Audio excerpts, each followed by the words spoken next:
25, 26, 27. Quando chiamo dentista che sta impazzendo, è un dolore da sti denti. Speriamo che mi risponda a stura.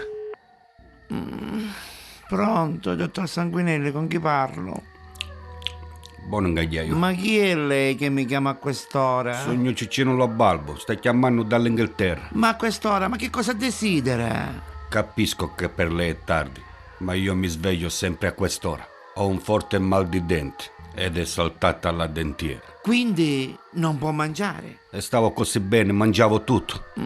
Ora è un periodo, madonna mia, che non posso mangiare più. Ah, per davvero? E per chi? Perché su sta dentiera mi sono ricresciuti 2 denti, i canini. I canini? I cannini. Sotto la dentiera? Sì, sotto la dentiera. Ma scusate, ma quando è successo? 6 mesi fa, ora si sono formati denti normali. Maria Dolore. E da forte dolore l'ho dovuta togliere. E per mangiare? Non posso mangiare più niente. E per bere? Posso succare solo broro.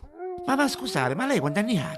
61. 61. E ci cresce nei denti. Ma lei deve avere qualche sintomo particolare, per Sì, forza. quando faccio l'amore con mia moglie, subito, Vero? mi è tutto cordo e mi sembra di volare. Vero? Ha presente i pipistrelli, dottore?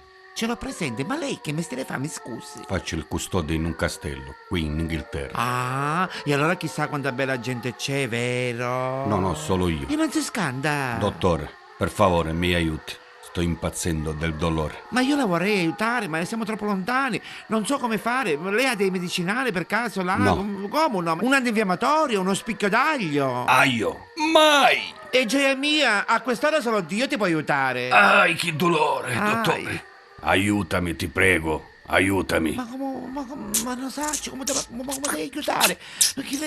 Ma chi è Kasuki? Ci stai succando un cordo aiadina.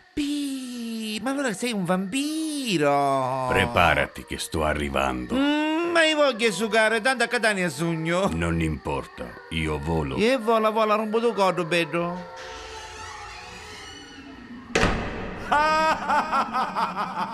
Volo! Volo! Ai, tappai con lo spigolo da turre. Aveva ragione mia moglie. Non tittare che non sa volare. Non tittare che non sa volare. Ai.